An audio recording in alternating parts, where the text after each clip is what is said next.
Assalamualaikum warahmatullahi wabarakatuh. Alhamdulillah,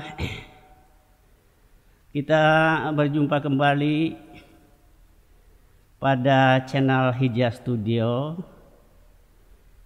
Channel ini mengulas lanjutan tentang hukum sholat berjamaah terkait lagi dengan tata cara Nabi mengatur shaf dalam sholat.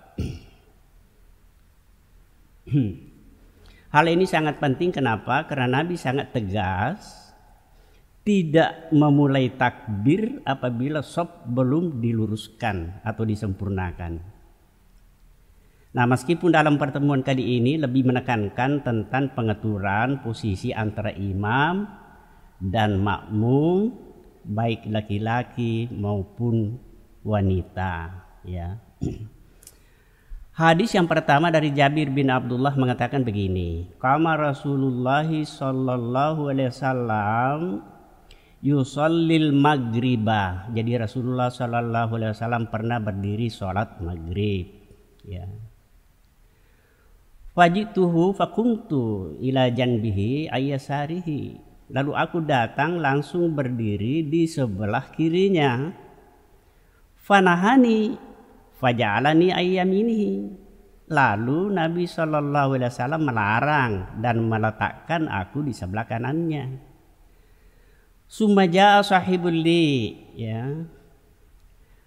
Fasafafna khalfahu. Kemudian datang lagi seorang temanku, lalu Nabi mengatur shaf kami di belakang, ya. Fasalla bina Rasulullah sallallahu alaihi wasallam. Kemudian Nabi mengatur shaf kami, kemudian Nabi sallallahu alaihi wasallam bersama kami. Ada di sini, ya, fi saubi wahidin mukhalifan baina tarafaihi. Jadi saya tidak bisa mengartikan ini, memaknai ini hadis, ya, karena bahasanya lain-lain. Ini begini, artinya begini. Fi saubi wahidin, ya. Artinya dalam satu pakaian yang diselempankan, mukhalifan baina tarafaihi, yang diselempangkan kedua ujungnya atau yang diikat kedua ujungnya. Apa pengertiannya ini? Jadi saya tidak memberikan makna pakai ini, kata-kata ini, ya. Mari kita melangkah ke hadis berikutnya, hadis kedua dari Jabir bin Abdullah, riwayat Muslim dan Abu Daud yang sama maknanya. Cuma hadis ini tidak menyebutkan berselempang kain yang diikatnya. Ini sudah betul, tidak ada kata-kata ini tadi masuk, ya. Mungkin ini adalah satu adab cara berpakaian orang Arab, ya, mungkin begitu. Tapi saya tidak memberikan komentar tentang hal ini, ya. Nanti ustaz kita yang mengetahui ini, ya. Nah, kemudian hadis yang ketiga dikeluarkan oleh Tirmizi. Bunyinya begini, an Sumurata bin Jundub qala amarana Nabi sallallahu alaihi wasallam idza kana salasati ayat yataqaddamu ahaduna. Dari Samurah bin Jundub, ia berkata Rasulullah sallallahu alaihi wasallam menyuruh idza kunna salasatin, apabila kamu bertiga atau kamu tiga orang, ya, ayataqaddama ahaduna, maka hendaklah salah seorang di antara kamu yang maju, ya.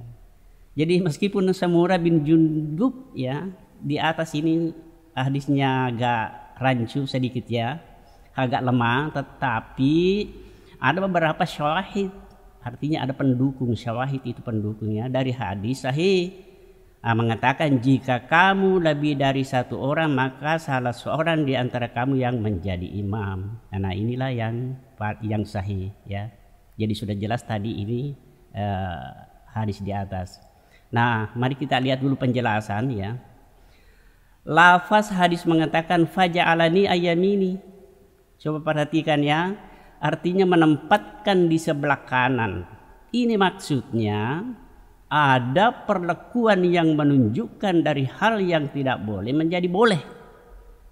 Maksudnya Nabi memindahkan makmum dari sebelah kiri pindah ke kanan. Ya, artinya supaya jelas, artinya ketika dia di sebelah kiri itu yang tidak boleh, kemudian dipindahkan ke sebelah kanan ini yang boleh. Jelas. Ya, oke. Kemudian lafaz hadis mengatakan fasafafna khalfahu, maka kami membentuk saf di belakangnya.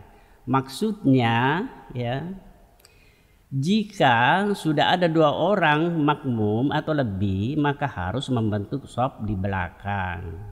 Ya, meskipun salat tengah berlangsung, boleh dilakukan itu.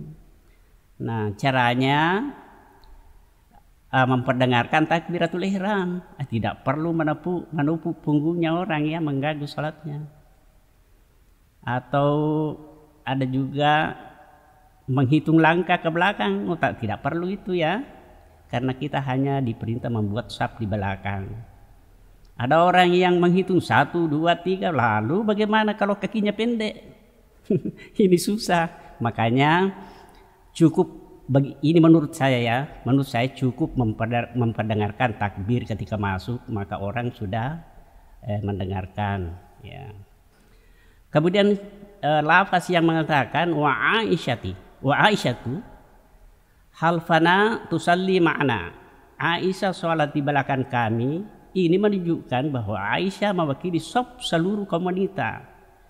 Kapan dan dimanapun hukum ini berlaku, ya, bahwa saf kaum wanita itu selalu berada pada saf belakang. Ya, di belakangnya laki-laki. Di cara seperti ini hampir semua ulama, termasuk semua imam mazhab. Ya, coba. Nah, sekarang ada pula hadis yang sifatnya agak berbeda. Wah, ini yang membuat kocak ini. Ini perlu kita tahu agar nanti kita tidak bingung ya.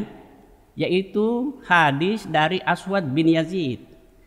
Hadis ini diriwayatkan oleh Ahmad, Abu Daud dan An-Nasa'i. Saya bacakan potongan lafaz ayatnya begini. Summa ja'ala ahaduna ayyaminihi wal akhara ayyasarihi, ya. Kemudian Nabi menempatkan salah seorang dari kami di sebelah kanannya. Wal akhara ya, artinya yang lainnya. Jadi al akhira itu artinya lainnya, bukan akhir ya. Wal akhara ayyasarihi, yang lainnya berada di sebelah kirinya. Coba, jadi tidak ada saf di belakang. Wah, ini yang bikin bingung ini. Nah, seperti saya katakan tadi, bahwa hadis al-awas di atas sangat bertentangan dengan banyak hadis. Nah, walhasil ya, hadis al-aswad ini ternyata ketika diperiksa oleh para peneliti, ulama ahli, ternyata hadisnya lemah. Kenapa? Karena dalam syaratnya ada orang bernama Harum bin Antrah yang dituduh lemah. Oh, ini sudah pantas ya. Nah, begitu pula hadis ini disebut hadis matruk dan mansuh. Tahu namanya mansuh? Terhapus ya. Kenapa dikatakan hadis mansuh ya? Menurut Imam Syafi'i ya, bahwa cara seperti Aswad ini memang pernah dilakukan sewaktu Nabi masih di Mekah. Tetapi setelah Nabi hijrah, maka tidak ada lagi makmum bersayap kiri kanan seperti itu ya, berdiri di samping imam kiri kanan, tetapi harus membentuk saf di belakang imam. Begitu ya, sudah jelas saya kira ini. Jadi jangan kita dibingungkan oleh hadis-hadis lemah ya.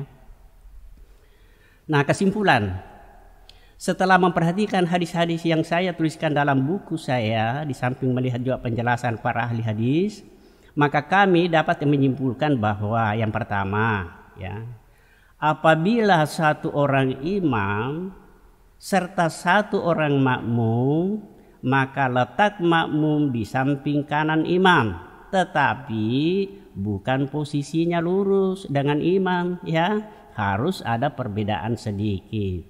Kalau saya berikan ukuran kira-kira 1 jengkal, tidak sama lurusnya. Itu yang pertama. Yang kedua, apabila satu orang imam dan 2 orang makmum laki-laki, maka posisi kedua makmum di belakang imam. Jelas ini. Yang ketiga, apabila satu orang imam, dua orang makmum, terdiri laki-laki dan perempuan, jadi ini sudah ada perempuan laki-laki, maka posisi makmum laki-laki di samping kanan imam dan posisi makmum perempuan di belakang. Itu. Kira-kira paham ini ya. Ya, yang keempat, jika makmum hanya satu orang wanita, maka posisinya tetap berada di belakang imam, karena saf wanita tidak boleh satu baris dengan saf laki-laki. Nah, para netizen, ikhwanul muslimin, pertanyaan yang sering muncul dalam sebuah kajian-kajian tahasus, bagaimana aturan saf di masjid yang bertingkat? Nah, ya, yang kedua, bagaimana cara mengatur saf anak-anak? Ya, itu yang kedua ya. Ada yang ketiga ini. Kemudian bagaimana mengatur saf seorang penguasa wanita? Ya, coba dulu kita lihat ini baru kita tutup ya. Saya bisa jawab begini. Karena memang belum ada masjid bertingkat di zaman Nabi, jadi saf yang berada di tingkat atas dikiaskan sebagai bilik. Artinya boleh mengatur saf sesuai aturan dan tetap mengikuti aba-aba atau komando imam dalam sholat berjamaah. Itu satu ya. Nah, bagaimana saf anak-anak? Ya, menurut aturan Islam, safnya anak laki-laki tersendiri di belakang orang tua atau orang dewasa. Tetapi ini jarang diamalkan karena kenapa? Banyak anak-anak datang di masjid, terutama bagi anak-anak yang tidak pernah dididik oleh orang tuanya, ya. Begitu imam takbir Allahu Akbar, di belakang mulai aktivitasnya, dorong-mendorong, colek-mencolek, ada juga main jangkrik dan sebagainya. Ya, jadi tidak diamalkan ini, ya. Nah, yang kedua, ini penting ya. Jadi yang kedua tentang wanita seorang penguasa tinggi misalnya ya, ratu atau raja dan sebagainya. Ini tapi wanita ya. Nah, ini misalnya. Saya kira sebaiknya kalau hal ini diserahkan kepada fatwa majelis ulama. Habis perkara begitu. Karena kalau saya mau ditanya, tentu saya jawab berdasarkan dalil bahwa apapun bentuknya wanita tetap saf di belakang. Kalau saya ditanya, karena saya sendiri. Kalau fatwa itu terdiri dari orang banyak, ijtihad namanya, ya.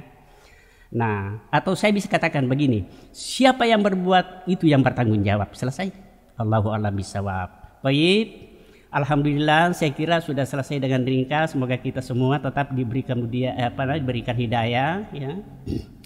Dan kita diberi kemudahan untuk selalu berusaha mendekati cara-cara beribadah kepada Rasulullah sallallahu alaihi wasallam. Subhanakallahumma bihamdika asyhadu an la ilaha illa anta astaghfiruka wa atubu ilaik. Assalamualaikum warahmatullahi wabarakatuh.